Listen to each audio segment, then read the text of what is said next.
Hi Min, welcome. Very nice meeting you. First, give us some background of NewQuest Capital. So NewQuest Capital was founded by the prior Bank of America Merrill Lynch Asia private equity team. In 2011, the team of four spun off from Bank of America Merrill Lynch. We raised our first fund when we spun off and bought out all the Asia private equity assets of Bank of America Merrill Lynch at that time. So currently we have two funds under management with the total asset of over 700 million. And we invest in direct secondary PE assets all across Asia. With China's IPO market on again and off again, there is expectation that there will be more secondary transaction exits for PE funds. What are some other elements you think will be driving secondary private equity deals in China? Well, I think other than the IPO market on and off, which everybody knows, right? Generally, just at the stage of where the China and Asia private equity market is, it is entering into an era where the first batch of private equity funds are coming to an end of the life.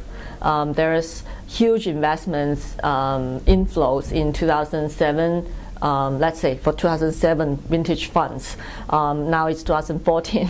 We're already in the 7th year of the investment. So naturally, the need for exit it's big. And we've seen a lot of statistics where over the past 10 years, there's only less than 20% of the deals that were invested were actually exited. We have a sense that we kind of lack our timing would lag the primary investment peak for about 5 to 7 years. So that's why we think like the last peak is 2007, and then we see another peak after 2009, right? So all these investments are gradually coming into the need for secondary transactions, and this is coming up in 2014, 2015. We think that's a big driving force behind it. But why have we not seen a significant growth of secondary private equity deals? Well, I think it is, again, it's a maturing process. It's whether people understand how a secondary, it's kind of a chicken and egg problem, right? You don't see many direct secondary investors in this market.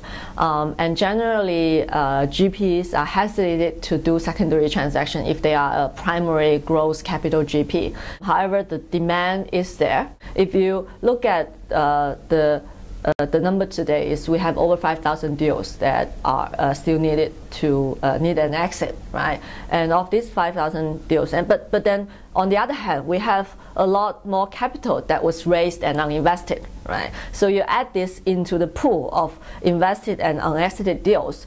We believe the number of unexited deals would actually grow maybe by at least 100% in the next 2-3 years. Unexited deals in general, right? And then you on those deals, how much would become a direct secondary transaction? That really depends on how many people are doing the buy side of the direct secondaries. For a private equity fund who's looking to exit through a secondary transaction, what kind of valuation haircut should they be prepared for?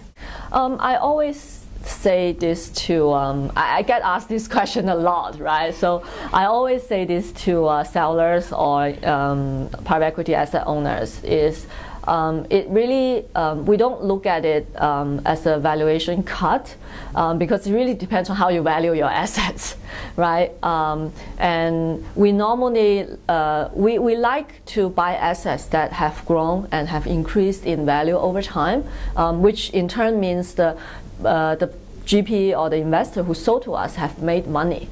The situation normally comes that you thought that this company could grow at 50% per year for 5 years and achieve an IPO ready or exit ready valuation at the end of 5 years. However, due to whatever reason, industry or country specific reasons, your company growth at 20% per year for 5 years. So it still needs another 3 to 4 years to grow to the original, you think the IPO-able size, right?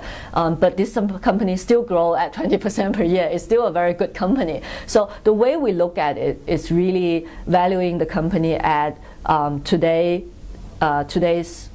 situation, whether this valuation compared to what the manager have on the book, whether it's a discount or a premium, I don't really know, right? It depends on where he market his assets at.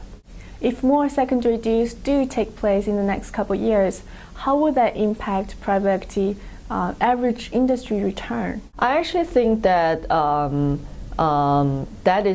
that would make the private equity industry to grow healthier. Because where is the return when you have unexecuted deals?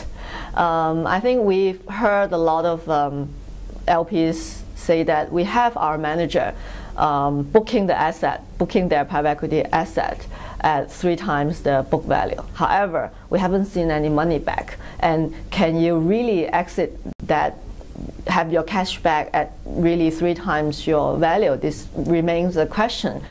I don't think anybody can claim that today's private equity return industry-wide is a certain number. But I think more returns would actually enable much managers to realize the actual private equity investment returns rather than just book profit. Thank you so much for your time. You're welcome.